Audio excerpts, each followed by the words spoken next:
entonces esta clase número 27, creo.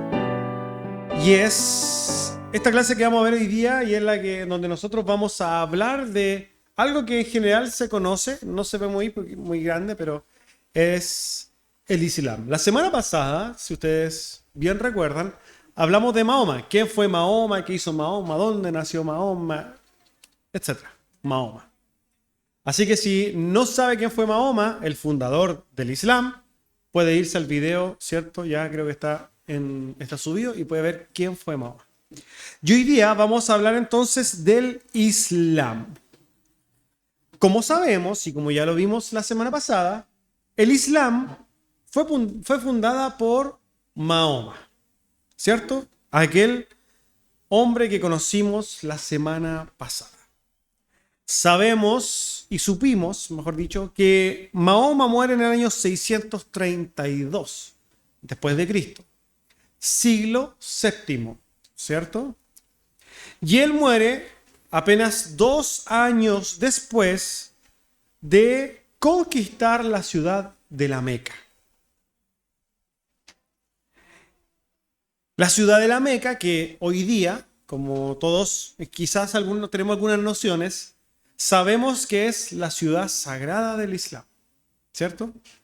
De ahí vienen dichos que nosotros tenemos, ¿cierto? Que en algún momento se han dicho y algunos lo conocen, sobre todo los más antiguos, como decir algo que es espectacular, en la Meca, como si fuera algo espectacular. Son cosas que nosotros venimos trayendo por tradición. Ahora bien, en la Meca, hermanos, existía una construcción antigua, que era un lugar de adoración, donde la tradición cuenta que el profeta el patriarca Abraham había construido un altar o una casa o un templo a Dios. Recordamos que tanto el Islam como los judíos, el judaísmo y el cristianismo tienen raíces, podríamos llamarlas semíticas, ¿cierto? Y que creemos en los mismos patriarcas. Nosotros creemos, ¿cierto?, en lo que hizo el Señor con Abraham, que lo llamó, ¿cierto?, para fundar o para crear una nación. Pero para los islamitas o musulmanes, también Abraham es su patriarca. Entonces, ¿qué sucedió? En la ciudad de la Meca, en el tiempo del profeta Mahoma, y antes había un lugar en la Meca que ya era un lugar sagrado para esa cultura, para los árabes, donde ellos entendían que ahí estaba la casa de Dios. Y cuando cuando Mahoma conquista la Meca, lo que hace con esta cabaña, con esta casa, entre comillas, es transformarla en el lugar santo de los islamitas, de los musulmanes. Y hoy día ese lugar se conoce como el santuario de la Kaaba, ¿ya? Que es lo que los musulmanes creen que es la casa de Dios. Es como el templo, digamos, de Salomón para los hebreos. Bueno, para ellos esta es la casa de Dios, el santuario de la Kaaba. Hasta el día de hoy, hermanos, como en la foto que nosotros vemos, que es ese cuadrado negro que alguna vez usted lo ha visto, ¿cierto? Hasta el día de hoy, ese es el lugar más importante del peregrinaje para los musulmanes. Hasta el día de hoy. Ese lugar es en dirección a la Meca, pensando particularmente que la Meca es santa por esta construcción, donde los musulmanes oran 5 veces al día en dirección a la Meca. ¿Ya? Recordamos que la Meca está en lo que hoy día nosotros conocemos como Arabia Saudita. Esto de orar 5 veces, ¿cierto?, mirando hacia la Meca es parte de la ritualidad, ¿cierto?, islamita, y esto es algo que ellos continuamente hacen, ¿ya? También dentro de estos rituales y en relación con este lugar en el que estamos viendo, es que se supone o se establece que cada musulmán debe viajar, aunque sea una vez en su vida, a la Meca, siempre que tenga los recursos, por lo menos una vez en su vida a este lugar y hacer una peregrinación que dura 5 días, durante los cuales se visita este lugar y otros lugares sagrados que están ahí o en Medina. Ya no saben qué es Medina. Recordamos también que pueden ir al video anterior y ver qué es Medina, otra ciudad, ¿cierto? Donde nace básicamente el Islam. ¿Ya? Entonces, es en este lugar donde van y dan vuelta en contra de la manía del reloj, y ahí se supone que van dando vuelta y orando. Por eso nosotros vemos quizás en la noticia lugares del Islam donde ellos en torno a este cuadrado negro van dando vueltas, ¿cierto? Orando, todos vestidos de blanco, porque eso es parte del ritualismo del Islam. ¿Ya? Ahora bien, esto tiene que ver con lo más sagrado, podríamos decir, el lugar más sagrado. ¿Hay otros lugares sagrados para el Islam? Sí. Quizás otro conocido particularmente es el templo, ¿cierto? El santuario que tienen, lo que antes era el templo de Salomón, donde ellos tienen ahí, ¿cierto? Un lugar sagrado y donde nosotros entendemos, ¿cierto? Y que quizás lo vamos viendo en la historia, que era donde estaba el templo de Salomón. Y que cuando se destruye el templo de Salomón, que ustedes también lo pueden haber visto en el año 70, ¿cierto? Quedó todo eso vacío, el templo de Salomón desapareció básicamente, de los cuales de ese templo quedó solamente un muro, una ladera, ¿cierto? De este muro donde se conoce hoy día como el muro de los lamentos, ¿cierto? Donde vemos a judíos que van y enrollan papelitos y lloran, ya.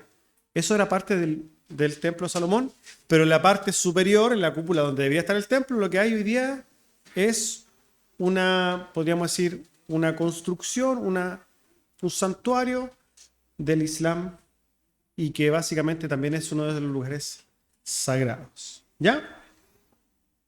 Ahora bien, ¿qué pasa con... Ahí sí. ¿Qué pasa con la muerte de Mahoma? Estamos tratando de entender un poquito el Islam. Cuando nosotros estudiamos la semana pasada el tema del Islam, sabemos que Mahoma lo comenzó ya viejo, ¿cierto? Después de los 40 años en adelante. Y fue muy poco el tiempo el que tuvo viviendo y liderando este movimiento.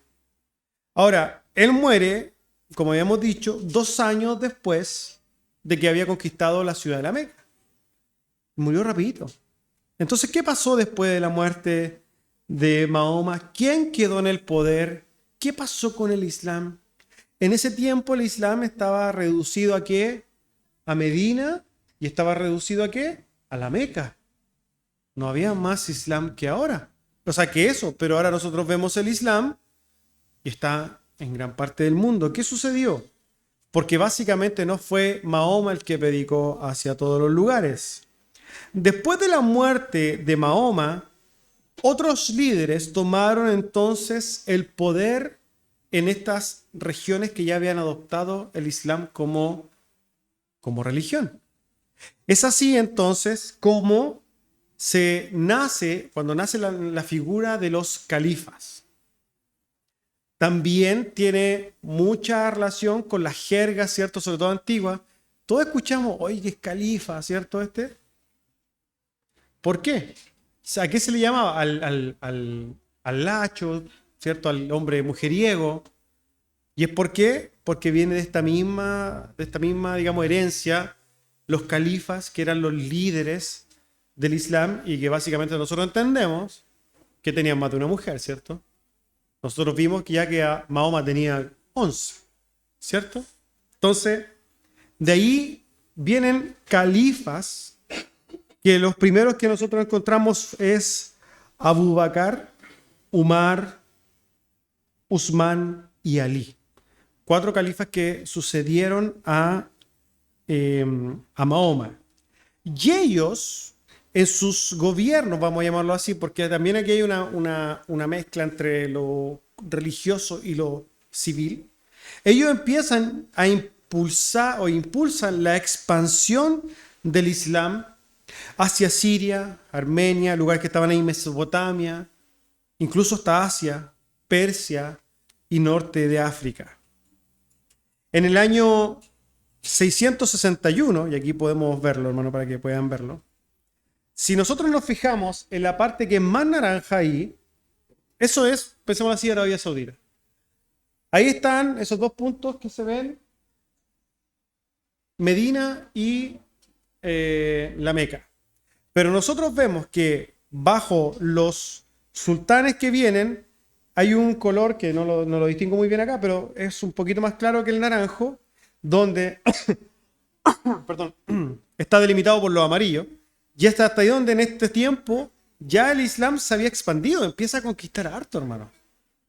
A crecer mucho. El Islam empieza a crecer y ahí es cuando de alguna manera se establecen los califatos, que son los lugares grandes, como especie de imperio, gobernados por un califa. ¿Ya? Pero en el año 661 llega un califa llamado Umayya, que era de una familia, quizás podríamos decir, externa, la familia de los Omeyas. Y ellos llegan a expandir el imperio, incluso llegando a Europa. Y ellos, para que ustedes entiendan, lo que está con amarillo viene a ser parte del imperio, podríamos decir ya imperio islámico, que básicamente llega hasta Asia y Europa. Y si nosotros nos damos cuenta, está ahí incluso conquistado todo lo que es España. España, ¿cierto? Los musulmanes, básicamente, hermanos, llegaron a la península ibérica y conquistaron Iberia, conquistaron la región española. Ahora bien, quizás es nuevo para usted entender que los musulmanes conquistaron España, pero sí, estuvieron asentados en España un buen tiempo. Esto es solamente un paneo, porque como es tan largo, vamos a tener que ir viéndolo durante la historia, pero para hacerlo, quizás, para darle ciertos matices de esto, sí, los musulmanes conquistaron España. Y nosotros tenemos, aunque no lo sepa, y aquí usted se da cuenta cómo sí o sí está relacionado con la historia, usted, yo, en nuestra cultura tenemos muchas cosas de los árabes. Tenemos muchos arabismos. Y tenemos muchas palabras que son heredadas de estas personas. ¿O usted no sabe de dónde viene la palabra ojalá? Alhaja, almeja, alfombra, alcalde. Sí, y tenemos una serie, alardear. En general, la gran mayoría de las palabras que empiezan con al tienen raíces arábicas. Elixir, fulano, mengano, alcohol, dijeron por ahí, ¿cierto? Joroba, hazaña. Palabras que son herencias árabes. Alcance un montón, almacén. Sí. Una serie de palabras, hermanos, que nosotros heredamos por ejemplo, como consecuencia de la transformación político-demográfica, podríamos llamarlo, de la historia. O sea, para que entendamos, quizás si acá damos cabo, si es que Mahoma nunca hubiera nacido, nuestro español sería diferente. No estaríamos hablando con estos arabismos. Quizás al azúcar le hubiéramos dicho de otra manera. Pero para que nos demos cuenta de que nosotros, conquistados por los españoles, traemos mucho de ello. ¿Cierto? Entonces, vemos que esto tiene consecuencias, quizás en el tiempo, pero para el Islam, el hecho de que hayan llegado los omeyas a tomar el poder va a generar en sí la gran división del Islam. Y es que, hermanos, nosotros, cuando hablamos del Islam, vamos a darnos cuenta que hay dos grandes, podríamos decir, facciones. O vamos, una grande y una pequeña, porque esa es la verdad de las cosas. ¿Cierto? Sunitas, o suníes, como quieran llamarle, y los chiitas. Dentro de los islámicos hay suníes y hay chiitas, que son dos grupos que componen, de alguna manera, el Islam y que se diferencian respecto de lo que sucedió justamente cuando llegó este califa a destronar al califa Ali. Ali era un pariente de Mahoma Y cuando llegan la familia de los omeyas a tomar el poder, lo destronan, se levanta entonces uno de estos grupos y dice, oh, no, no, no, no, no, no, esto no puede ser. No puede ser así. La gente que está liderando hoy día son usurpadores, ¿cierto? Y por tanto, eh, son unos usurpadores y nosotros como que no reconocemos este liderazgo. Y defendemos todavía hasta el día de hoy que ellos no deberían estar liderando, no deberían ser califa, ni mucho menos. Esos son los chiitas. En general, los suníes dicen, no, está bien. Está bien que este hombre haya ganado o haya llegado al poder y reconocemos su autoridad. Y de ahí es que esta disputa histórica por el liderazgo del Islam se ha transmitido y hasta el día de hoy difiere. La gran mayoría de los islamitas son suníes y la minoría son chiitas, ¿ya? Gracias, hermano. Pero aquí creo que tengo. Me quedo con 2, ¿ya? Entonces, esto en general, en términos bien generales, hermanos, cómo están divididos los islamitas, porque también hay divisiones o ramas del Islam, que son las que nosotros podemos ver ahí, los wahabistas, yariyitas, el sufismo y los ahmadiyat, que para no entrar en detalle, porque básicamente son ramas del Islam y son formas de pensar, no las vamos a interiorizar. Usted quizás podría estudiarlas, digamos, en detalle en sus hogares, ¿ya? Ahora bien, es importante entonces para nosotros, para comprender el islamismo de alguna manera en contexto general, ver qué es o entender qué es lo que piensan o lo que creen, ¿ya? Y es así entonces como pensamos en su doctrina. ¿Qué es lo que cree un islam o un islamita? ¿O qué cree el islam? Ellos, como religión, tienen su fuente de autoridad absoluta en el Corán. Nosotros, quizá hablamos un poquito del Corán la semana pasada. El Corán es el texto sagrado del Islam que plasma las revelaciones de Mahoma. Ellos no tienen pastores como quizás se hace en las iglesias cristianas como nosotros, ¿cierto? Sino que ellos tienen unas especies de líderes, maestros llamados los imanes, ¿ya? Que son también en general llamados por el mismo pueblo, reconocidos por la gente y son los maestros del Corán. Ellos creen también en la predestinación, creen en la resurrección de los muertos, creen en el juicio final, creen que hay un cielo y un infierno, creen en los ángeles, creen en la superioridad del hombre respecto a la mujer, entre otras muchas cosas. Ahora bien, suenan familiares, ciertamente, todas estas palabras, ¿cierto? Pero cuando nosotros vayamos si queremos profundizar en la doctrina, tienen doctrinas que son totalmente diferentes a la Biblia. Porque si bien creen en los ángeles, tienen una geología totalmente diferente a la cristiana. Si pensamos en la predestinación, su doctrina de la predestinación es totalmente diferente a nuestra doctrina de la predestinación. Si pensamos en la resurrección, ven la resurrección totalmente diferente a nosotros. Si pensamos en el juicio, lo ven de manera diferente. Si pensamos incluso en el cielo y en el infierno, para ellos es diferente que para nosotros. Pensando y hablando del cielo, ellos también creen en algo que es quizás importante de entender, y es que ellos también creen en la yihad. Yo no sé si alguien ha escuchado alguna vez la palabra yihad. Claro. A ver, la yihad, para que podamos entender, es un concepto de la doctrina islámica que nosotros desde Occidente, porque nosotros somos una sociedad occidental, ¿cierto? La hemos llamado, la hemos traducido como Guerra Santa. Pero no pensando en hacer una apología de la yihad, porque no es mi intención bajo ningún punto de vista, quiero manifestarles que la yihad es mucho más profundo en su sentido que solamente Guerra Santa. La yihad básicamente es cualquier esfuerzo de establecer el Islam en el mundo. Y que claramente contiene, o parte de la yihad es la guerra santa. Pero la yihad es un esfuerzo diario. La yihad es aplicada, por ejemplo, en cómo son papás y cómo mantienen a sus hijos en la doctrina. Ahí también se aplica la yihad. La palabra yihad tiene una etimología como esfuerzo. O sea, a eso que apunta. Pero nosotros conocemos la yihad desde Occidente como la guerra santa. ¿Por qué? Porque ha sido tanto el esfuerzo que matan. Y esto es una realidad.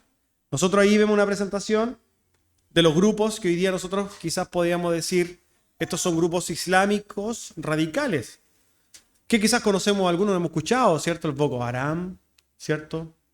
Hemos escuchado Al Qaeda, ¿cierto? Hemos escuchado algunos grupos que son islamitas radicales, porque dentro del Islam también existen matices.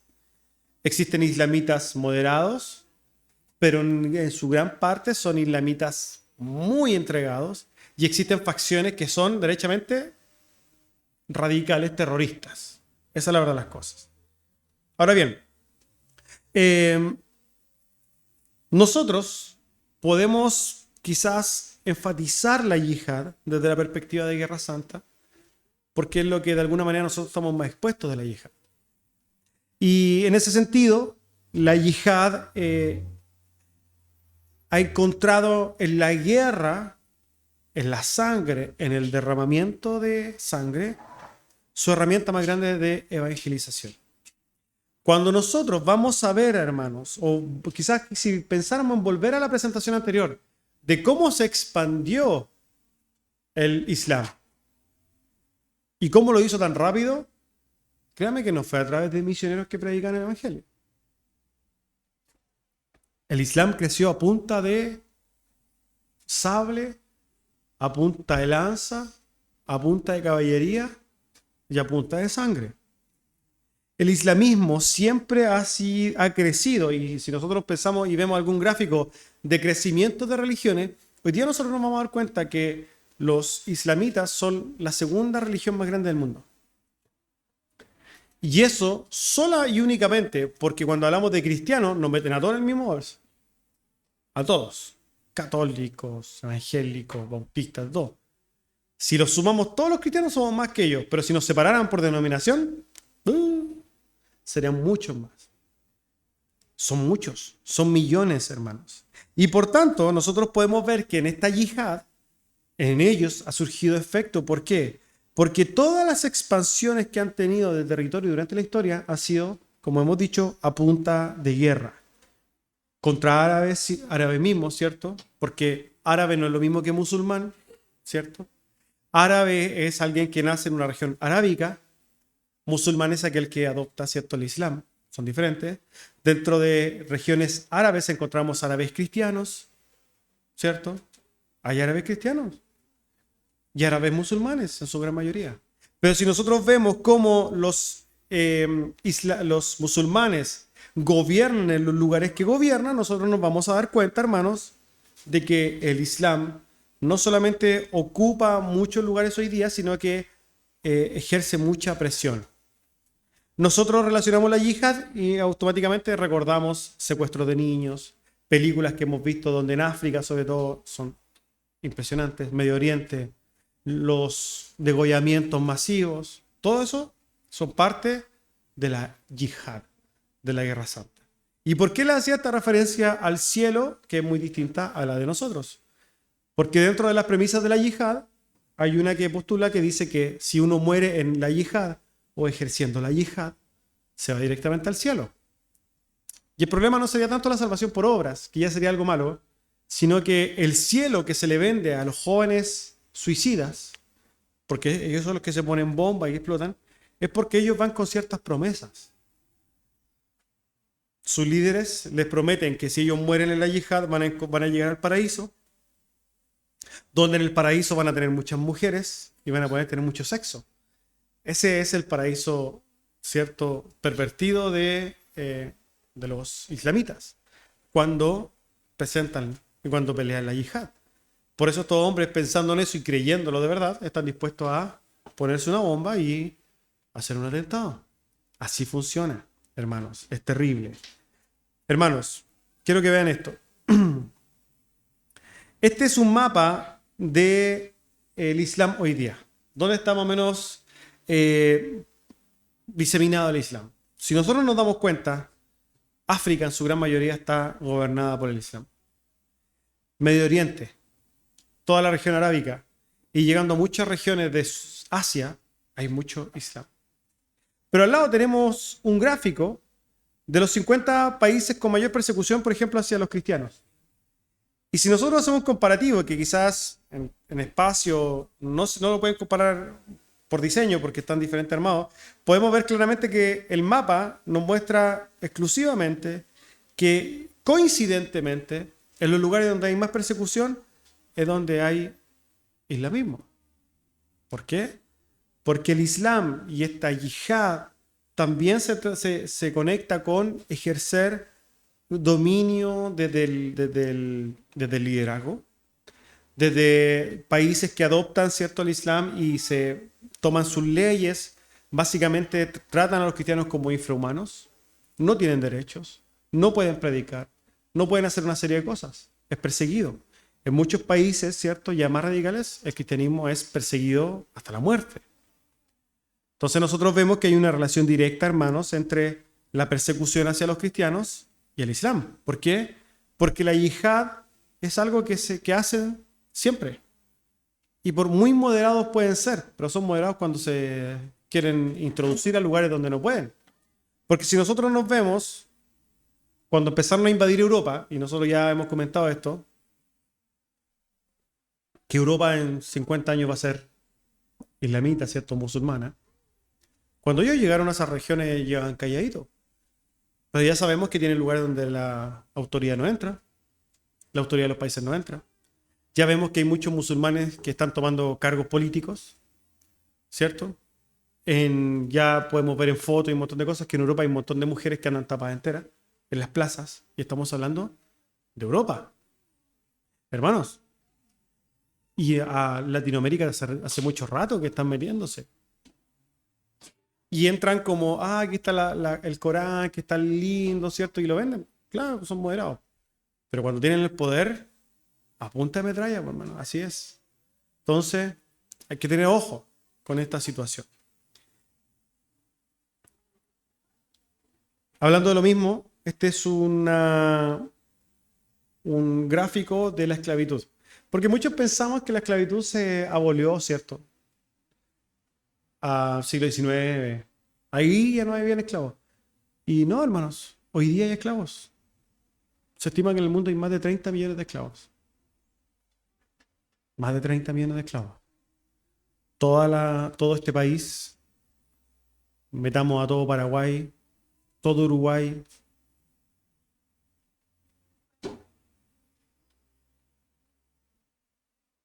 lleno de esclavos. ¿Y dónde están los esclavos? En su gran mayoría, como vemos ahí, ¿dónde están? En países que hoy día están gobernados por el Islam. Esa es la realidad de las cosas. Ahí aparece China, porque claramente China y Rusia son... Pero en general, en su gran mayoría, donde los colores están más rojos, países que profesan el Islam. Por tanto, hermanos, quiero que entiendan algo. Hablar del Islam es muy complejo. Y tenemos que hablar muchas cosas, porque aquí hicimos un paneo generalizado del Islam. Pero vamos a seguir viendo el Islam conforme vayamos viendo la historia. ¿Por qué? Porque ellos van a después conquistar Constantinopla, ¿cierto? Ellos después van a transformar también la sociedad en ese sentido. Ellos van a generar o van a hacer un gran califato que va a durar 1000 años, ¿cierto? Y que va a terminar recién en la Primera Guerra Mundial. Hay mucho que hablar de ellos y la transformación y las influencias que vinieron haciendo en la historia. Así que hoy día la idea es poder darle una información generalizada al Islam para que ustedes más o menos sepan de qué se trata esta religión. Amén. Así que vamos a dejarlo hasta aquí y vamos a dejar un momento de preguntas al respecto.